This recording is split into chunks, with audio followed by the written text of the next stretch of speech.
The topic of using real guns on movie sets has kind of become an issue in recent years, mainly because of Alec Baldwin accidentally killing the cinematographer on the set of Rust. But also with the Crow remake in theaters right now, it's bringing up a lot of memories of the original movie where the actor Brandon Lee was tragically accidentally shot and killed while making that movie. And a lot of people have their various perspectives over what should and should not be the practice when it comes to firearms on movie sets. One of them is director Quentin Tarantino, who is adamant that they should actually use real guns and acknowledges while there might be some risks involved, the reward outweighs that. This is coming from Screen Rant. The headline, that's a pretty effing good record. Quentin Tarantino weighs in on using real guns while filming movies. Quentin Tarantino shares a controversial take on the topic of using real guns on a film set. The topic has been frequently debated since the 2021 when cinematographer Helena Hutchins was tragically shot and killed on the set of Rust when Alec Baldwin fired a gun. Having been told that the weapon contained no live rounds, the 2024 reimagining of The Crow has further reignited the discussion because of the actor Brandon Lee's death in the accidental shooting while filming the 1994 version. The 2024 film banned all the real guns from the set. That's actually kind of interesting that despite all the shooting and stuff taking place in the remake of The Crow, they actually didn't have any real guns on the set. I didn't know about that. While on the Club Random with Bill Maher podcast via Variety, Tarantino explained why he is against using fake guns on film sets. Despite the tragedies that have occurred, he emphasized the positive impact that using real guns and live rounds can have during the filming of a project, and how the effect is not something that can be recreated during post-production process. And this is kind of what we've seen when it comes to Tarantino, a lot of stuff. He likes to do things in camera. He likes to be practical as much as possible, whether that's stunt works, various other effects, and apparently even firearms effects as well. Tarantino also highlighted the entertainment industry's overall success history of using firearms in sets. And he is right that there actually is a pretty good track record when it comes to the use of firearms in movies, because in the 30 years since The Crow, there's been hundreds of thousands, if not millions, of gunshots in movies. And yeah, no one has actually gotten killed in between Brandon Lee and Helena Hutchins back in 2021.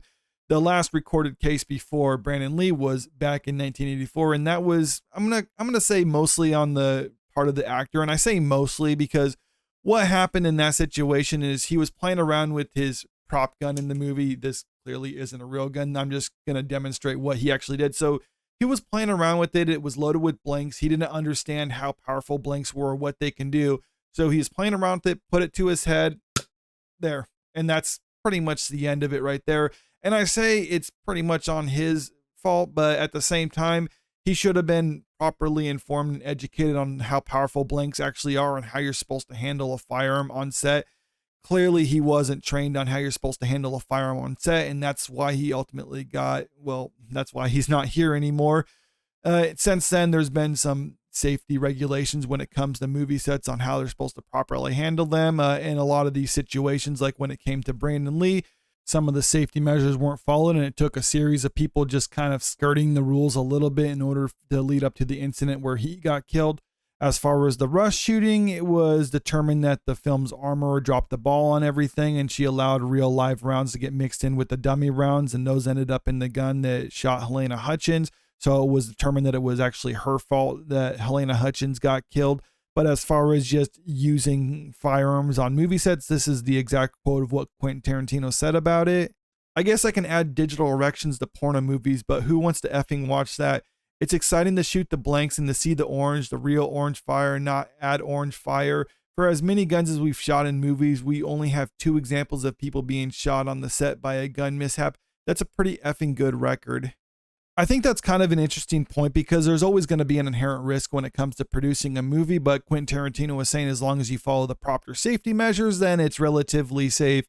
Like, you can think of it, just take away guns, for instance, because some people are saying, like, well, no, there's a risk involved with it, so it's unnecessary, so don't use real guns in movies, just have fake guns and handle everything else in post. Like, okay, well, just think if that applied to, let's say, stunt performers. Don't have Tom Cruise launch his motorcycle off a cliff and then go into a base jump from there, because that's inherently dangerous. So instead, any major stunts like that should be handled with CGI. Or what about if you just took it a step further? Don't shoot your movie out in the middle of a desert, because with the desert and the heat, it could be dangerous. People could die of a heat stroke for the cast and crew.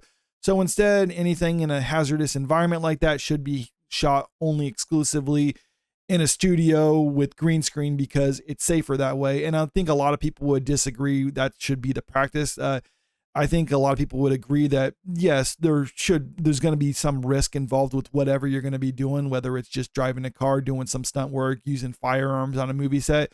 So what needs to be established is what are the best practices as far as proper safety measures to be had in order to make sure deaths are exceedingly rare. And if they do occur, it's usually because of a series of things happen that cause that, or it's because someone actually did something wrong.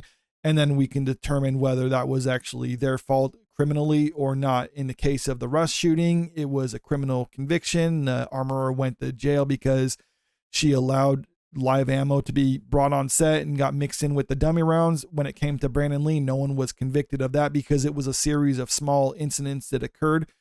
But I think it would be kind of bad to say if something is dangerous, then just not do it entirely, because I think that does kind of take away something with what we see in movies. And I think a lot of people would be upset if everything had to be handled in post-production as opposed to just doing things practically on set. Despite the points Tarantino makes about the overall success history of gun safety on film sets, the tragic incidents that occurred on the set with the actors in The Crow and Rust provided substantial evidence that real guns and live rounds should not be used during filming.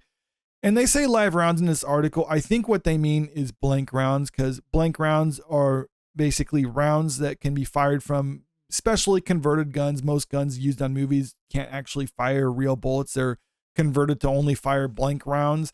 And they basically just have the powder in it, but they don't actually have a projectile. So I think it's important to distinguish between that. It's not live rounds that Quentin Tarantino is advocating for. He's advocating for using blank rounds.